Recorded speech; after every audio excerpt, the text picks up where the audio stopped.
तो अहमदाबाद में plane crash में मारे गए लोगों की डीएनए सैंपलिंग का काम आज दूसरे दिन भी जारी है। सिविल हॉस्पिटल के बाहर परिवार वालों की भीड़ लगी हुई है। हादसे में 53 ब्रिटिश नागरिक भी मारे गए और डीएनए सैंपलिंग के लिए ब्रिटेन का एक विमान भी अहमदाबाद एयरपोर्ट पहुंचेगा।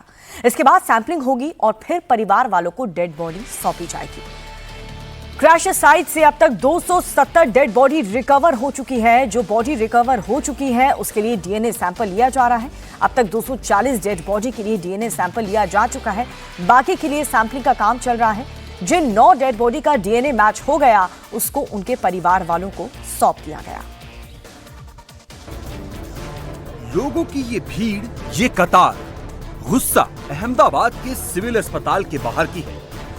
बॉडी डिस्पोज होने लग गई है, थैलियों में भर के देंगे हम लोगों को। 72 घंटे का बोल रहे हैं, 72 घंटे, 72 आवर्स। अपनों की तलाश में लोग यहाँ 48 घंटे से खड़े हैं। कोई अपना डीएनए सैंपल दे रहा है तो कोई अपनों के जिंदा होने की उम्मीद में पहुंचा। ये चाहिए मुझे, मेरे बच्चों का पता करके बताओ, छोटे बच्चे मेरे किधर है कि नहीं है, मिले कि नहीं मिले आपको, वो मुझे वो पता करना है। बस मेरे को सुकून मिलेगा। आप 4 दिन के बाद बॉडी दो मुझे, मगर मुझे इन्फॉर्मेशन दो कि बच्चे इतने हम रिकवरी किए हैं। क्रैश साइट से अब तक 270 से ज्यादा डेड बॉडी रिकवर हो चुकी है। जो बॉडी रिकवर हो चुकी है उसके लिए डीएनए सैंपल लिया जा रहा है।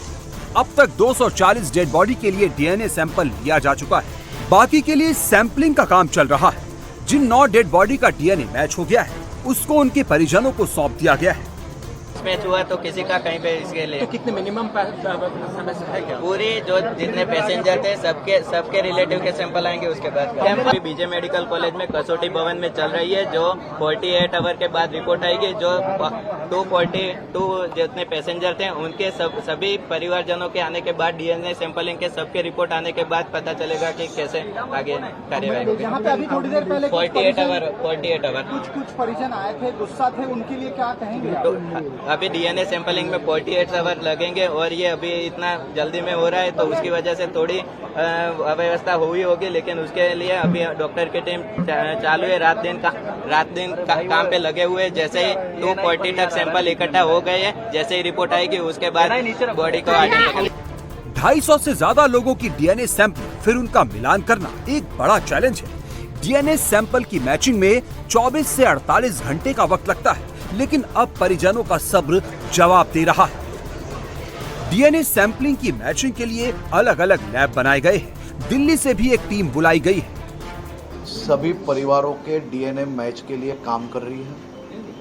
कुल मिला के भारत सरकार से भी बहुत बड़ी संख्या में फॉरेंसिक एक्सपर्ट्स की मदद यहाँ पे भेजी गई है। उसी के साथ गुजरात सरकार के भी 36 जितने फॉरेंसिक एक्सपर्ट लगातार दिन रात इस पे काम कर रहे हैं। 3-4 घंटे की साइकिल्स के बाद ये मैच किए गए जो नंबर्स हैं वो तात्कालिक सिविल हॉस्पिटल भेजे जाते हैं। मैं अभी फॉरेंसिक साइंस लेबोरेटरी पे एक डिटेल्ड बैठक हुई है और इसके बाद हम अभी नेशनल फॉरेंसिक साइंस यूनिवर्सिटी जो है वहाँ पे भी इसी प्रकार से रात दिन काम चल रहा है। हादसे में 53 ब्रिटिश नागरिक भी मारे गए हैं और डीएनए सैंपलिंग के लिए ब्रिटेन का एक विमान आज शाम तक अहमदाबाद एयरपोर्ट पहुंचेगा। इसके बाद सैंपलिंग होगी और फिर परिजनों को डेड बॉडी सौंपी जाएगी।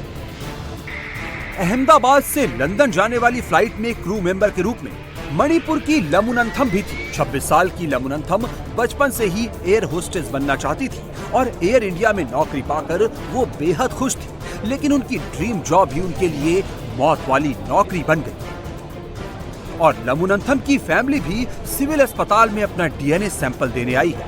उन्हें नहीं पता था ऐसा हादसा होगा जिसमें वो अपनी बेटी की लाश को भी नहीं पहचान पाएंगे।